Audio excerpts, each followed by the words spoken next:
Selamat siang, Pak. Selamat siang. Ini kalau saya sih sebenarnya mau ngulik sedikit nih tentang personalnya Abang secara pribadi. Ya, saya memang jujur sudah lama di Jakarta. Sejak Tahun 90-an. 90-an. Nah, namun selama-lamanya saya ada di tanah rantau Jakarta, saya tidak pernah lupa dengan adat istiadat. Tidak pernah lupa dengan budaya, ya. Bahkan kuliner pun saya tidak pernah lupakan itu. Itu sudah menjadi satu tradisi kami untuk menghormati leluhur yang ada di sana. Hingga saat ini pun ya, kami beranjak berawal dari tanah Mandar, Sulawesi Barat. Kalau istri Jujur dia kelahiran Solo. Nah, cuman dia punya bapaknya nama istri namanya Nur Hidayah. Ya. Oh, yang ada di video klip itu. Oh iya betul. Oh iya, duet itu ya. Ya, saya duet. Sebab kalau saya berduet sama orang lain parah. Bisa. Oh, saya kira orang lain katanya Mang Nur Hidayah itu Istri memang ya. Iya. Istri. Jadi saya tidak boleh berpasangan. Ini kan lagu perdana. Tuh. Ya minimal sama istri dulu. Ya mana tahu ada album kedua, ketiga ya berpasangan dengan artis-artis lagi kan. Gak apa-apa tuh istri. Gak masalah ya. Minimal dia yang pertama. Oh gitu ya, ini yang pertama. Sisanya terserah kayak main-main aja. Nah, kalau anak berapa sih ya? Saya punya anak tiga. Ya. Yang pertama itu perempuan, Nama? yang usianya kurang lebih hampir 12 tahun sekarang, namanya Wulan Zulaika. Lalu kemudian laki-laki, ya, itu sudah usia 9 tahun lah ya. Itu namanya Afgan. Namun kemudian yang ketiga itu perempuan lagi. Ya, usia sudah 6 tahun kurang lebih. 6 tahun. Iya, gitu. Jadi baru 3 putra. Yang ketiga siapa namanya? Namanya Aisyah Nurul Najwa. Ya. Nah, Abang sendiri nih kelahiran tahun berapa? Lahir di mana? Jujur, saya sebenarnya masih muda, cuman kelihatan boros saya. Saya kelahiran 80. Oh, abang saya itu mah. Abang saya. Kelahiran 80. Saya jujur semua keluarga memang asal dari Sulawesi Barat. Namun saya dilahirkan di Jakarta, lantas besar di Makassar, Mandar. Ya, jadi saya di Jakarta. Saya juga baru tahu. Jadi saya itu memang lahir di Jakarta. Lahir, kemudian orang tua pulang lagi ke kampung halaman. Di bawah. Di bawah. Saya besar di sana, sekolah di sana, lalu kembali ke Jakarta. Umur berapa? 10 tahunan apa? Ya kurang lebih lah. Masih kecil ya? Masih kecil saya. Nah, SD kelas 4 kelas 5 itu. Jadi riwayat kedua saya itu begitu ya. Jadi mengikuti orang tua terus. Jakarta balik kampung, ke Jakarta balik kampung, gitu kan.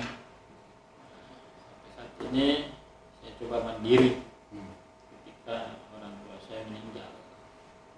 Dan memang jujur saya ini terlahir di keluarga yang sangat sederhana. Ya artinya ala kadarnya lah, apa adanya pada saat. Nama ayah sendiri?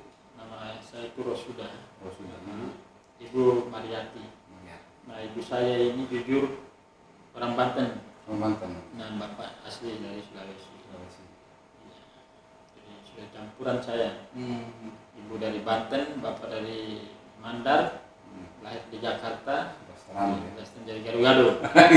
Jadi kalau saya mau dibawa kemana aja bisa. Masuk dari darah Mandarnya ada, darah Bantennya ada, darah Betawinya ada. Nomor 1 deh ya. Nah, satu. Masuk ke PKB, emak gua orang Banten tuh, macam-macam gitu ya. Jadi sesuai dengan riwayat hidup Sultan Hasanuddin. Ya di Banten pun ada dia, di Makassar, Sulawesi pun ada. Yang jantan dari timur.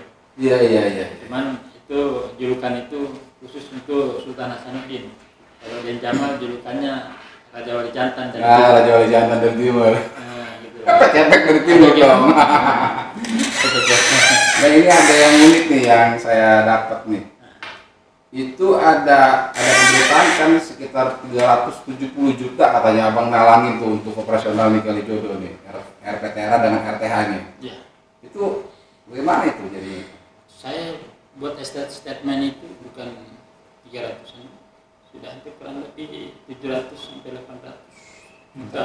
Hampir 800 ya. Berapa lama itu? Sejak kapan?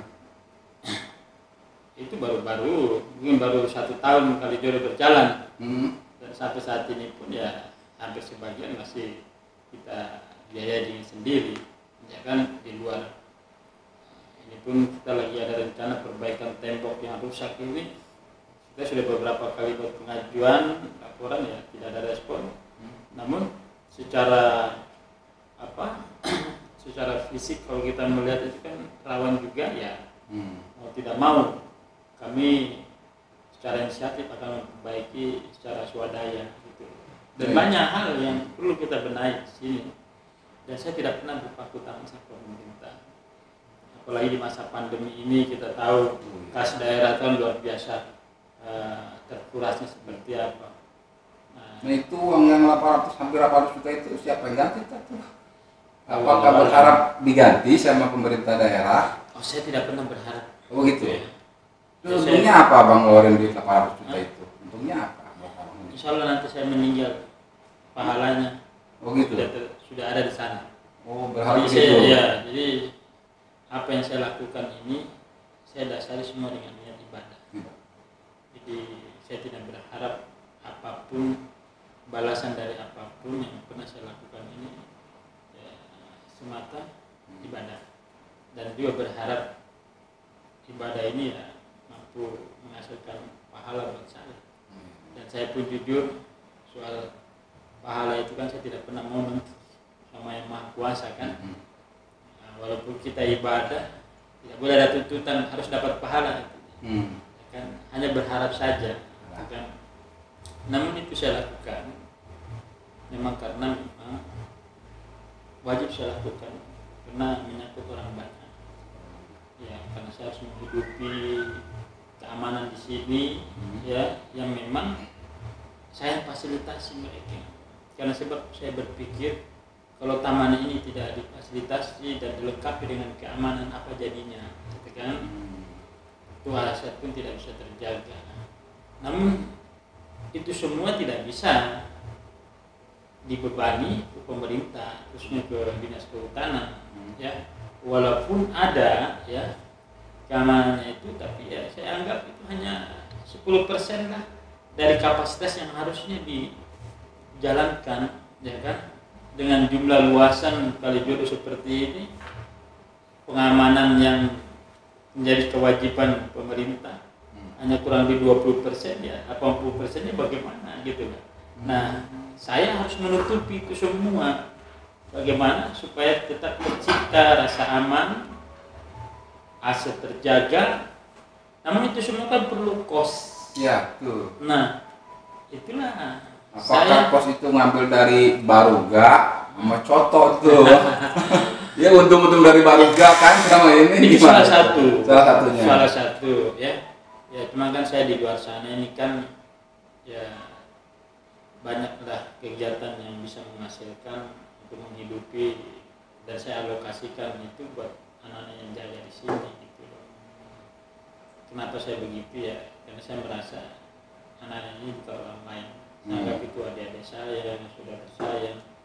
Jadi saya sebagai kakak atau orang tua di sini punya kewajiban untuk tetap bisa menghidupi mereka agar mereka tidak liar. Karena jujur anak-anak yang jaga di sini ini anak-anak Kalijodo. Nah, apa jadinya ketika saya lepas mereka, lantas mereka mengulang sejarah masa lalu Kalijodo seperti apa, dan saya tidak mau mereka terjerumus kembali.